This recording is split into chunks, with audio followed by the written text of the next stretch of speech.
Whether you're ending the morning or starting the afternoon, tune in to Danny.M every Tuesday afternoon from 1 o'clock and every Wednesday morning from 10.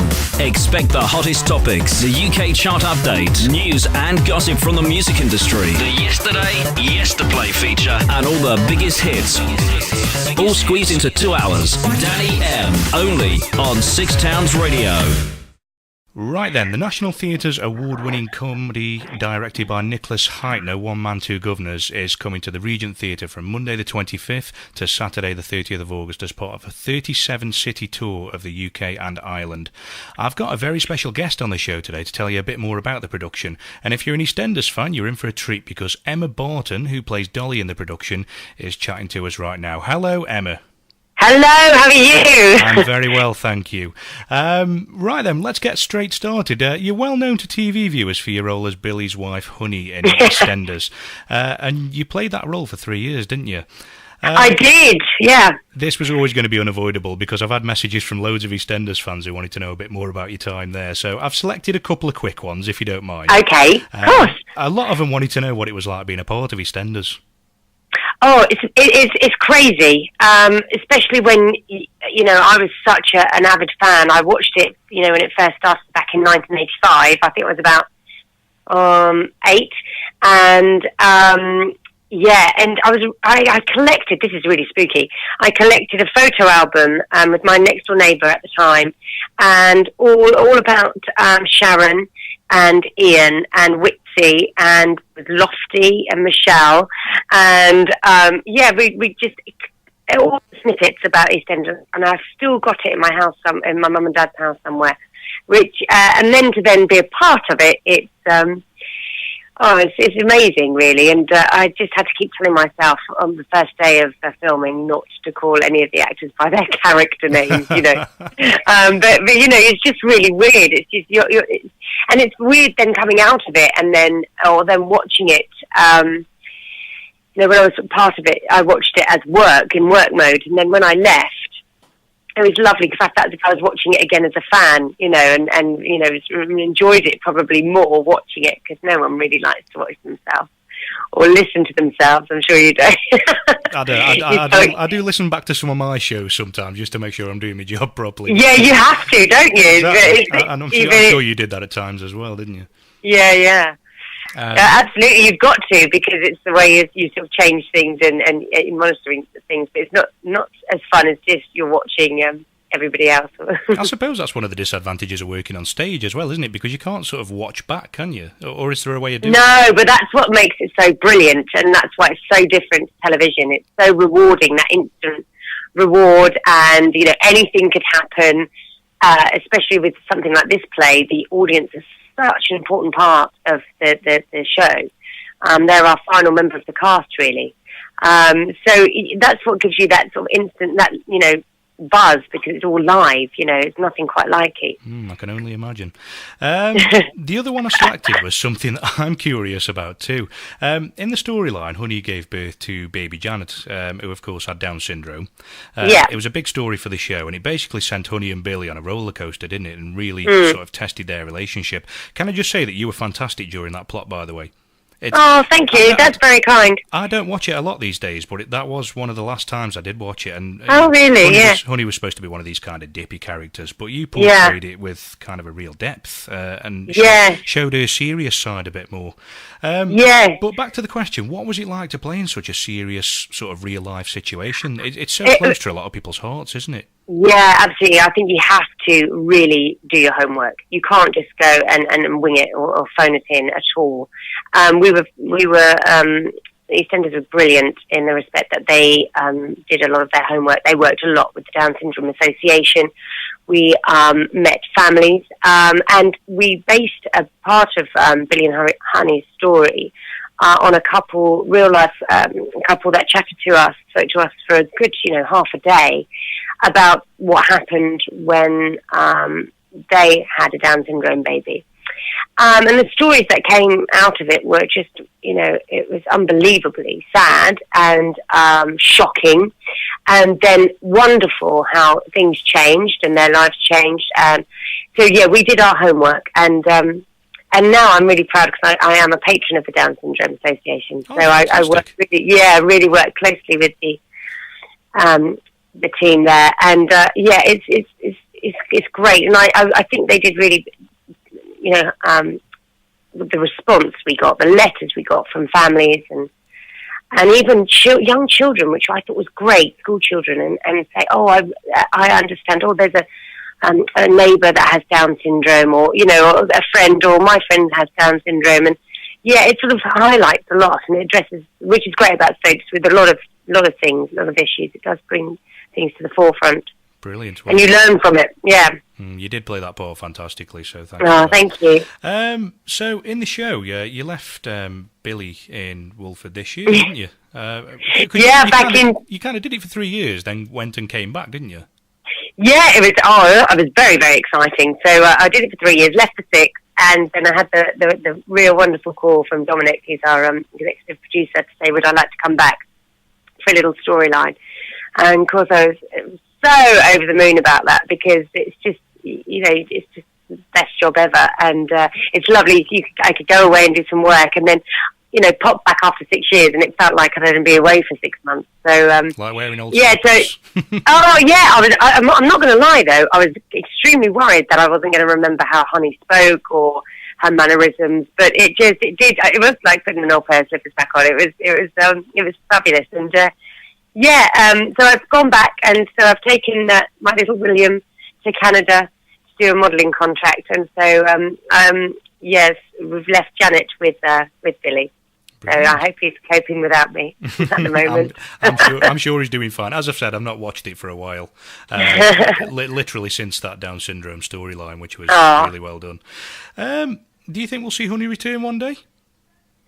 Well, yeah, like I said, it was great to return this year, and who knows? It would be lovely to go back. Definitely. I think there has to be something, possibly, because I've split my children up, so I'm sure I've got to do something. So who knows? I don't know when that will be. I'm busy doing this tour till March, so but. Brilliant. So there you have it, EastEnders fans. Honey should be back one day. Right, then let's talk about the rest of your career. You've also starred in the musical Chicago as Roxy, haven't you? Yeah. Yes. What was it like to play a murderer? Because I really can't imagine you playing a bad guy after playing the ever so sweet innocent Honey. Yeah. Do you know what? Roxy, actually, she's very comical. I sort of always end up playing comedy roles, which I love. I love it. And she wasn't that. I mean, yes, she killed her lover, but she was very ditzy again. Actually, she wasn't too fierce or aggressive or strong or hard. She was. She had depth, but she wasn't as hard as you'd think she would be. But it was great fun to do. Nice. And you've also got a few other TV and stage credits, haven't you? Tell us a bit more about some of your other work. Oh, gosh. Well, yes, I've trained in musical theatre, so I've done quite a few musicals, which I love.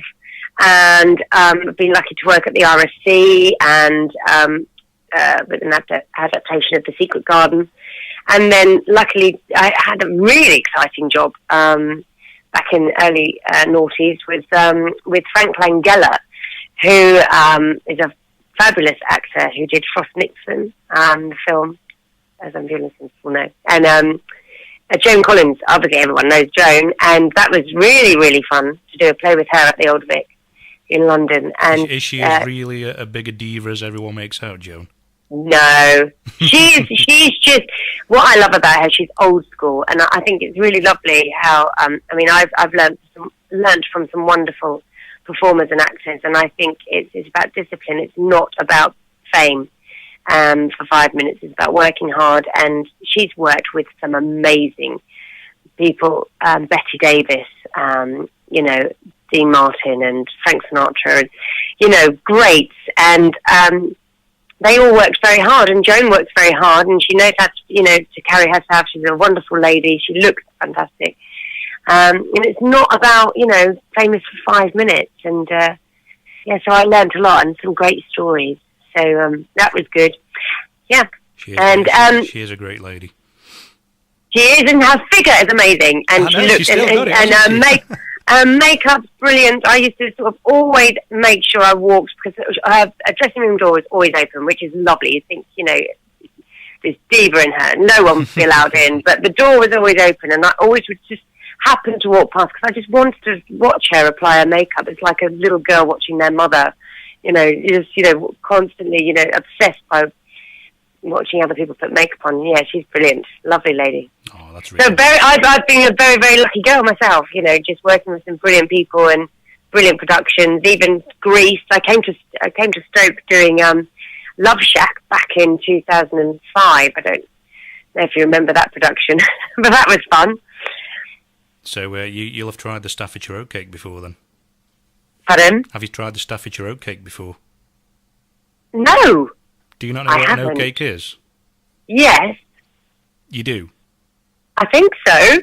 Do I? I don't know now. I'm now worried. Oh no! We celebrate the oatcake here at Six Towns every year. We have an oatcake day. Literally, it's like a weird pancake that you can't get anywhere else in the world. It's you probably could make it elsewhere, but they don't make them like they do here. I must have one. Yeah, please send some to Stage Door. You can have things like strawberries and ice cream and sausage and cheese and all sorts on there. I'm a more sausage and cheese. So that's your mission. Savoury all the way, please. I'm going to set you a mission. I could always get some sent to you, but I want you to try the North Staff's oatcake when you're in Stoke. And I will, I promise. I'll be checking on Twitter and I'll be asking to make sure you have. And I want you to let me know what you thought. Okay, I'd love that. I could actually do the whole company. I'm sure we could. That would be fun. And I have to, make sure the rest of the cast know about this now. Great stuff. I will be checking. Right then, let's talk about One Man, Two Guvnors, because we've kind of gone a little bit off the subject. We have, yes. Just to quote some of the reviews, it's been described as a glorious celebration of British comedy, a unique laugh-out-loud mix of satire, songs, slapstick, and glittering one-liners. So tell us a bit about the show from your perspective. What's it about? It's a guy. It's one man who has two governors. Basically, he's lost a job. It's a long story, but lost a job. He gets picked up by this guy that needs someone to look after him, and he just runs around just wanting to get money for food, and then ends up with another boss, and it's just all a bit crazy. A lot of slamming of doors. It's an adult pantomime with like a carry-on film on stage, with music.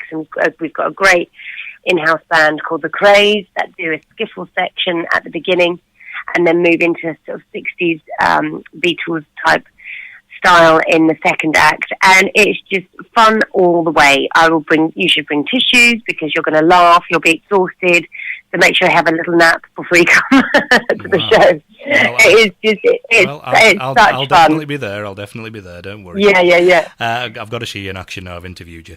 Yes. I read that it's actually based on a classic Italian comedy called That's Servant of Two Masters. That's right. How? And Richard Bean has sort of really stayed true to the story, and just really sort of changed and updated the characters' names, because it's all very commedia dell'arte. Yeah, how close does it come to the original? Very close, yeah, very close. Just modernised. So, and they're just, the words and the lines, So yes, it's very close. It's great. Brilliant. It's nothing quite like it. I think really you will not have seen anything quite like it. Really. I think for a long time, musicals are very great, and everyone's heard about them, or they've been updated, or but with a play, to get something that's just so successful, all over internationally, it's just wonderful to be a part of. It sounds amazing. What's it like playing the part of Dolly? Have you prepared yourself for that one? Oh, she's great. She's just a lot of fun. She's quite strong, feminist.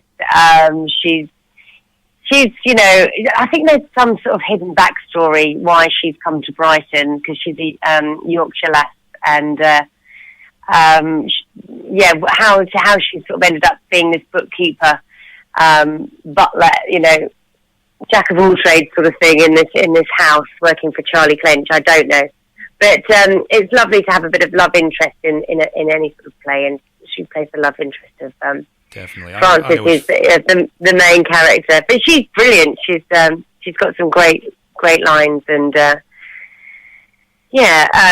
something it's quite different to what I played before. It's the one part I hate about theatre, the love story. It's great, and then it's not at the same time because it's so frustrating. You know the couple are going to sort of get it together, but they keep you hanging as to when usually, don't they? They do, totally. God, just get on with it.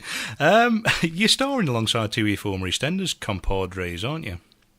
I know, Jasmine Banks. Sean Williamson. Yeah, and Sean Williamson, yeah, which is bizarre because Sean and I have met before, mostly at sort of charity events, but we've never worked together, and we missed each other on the show, and so did Jasmine and myself missed each other on the show.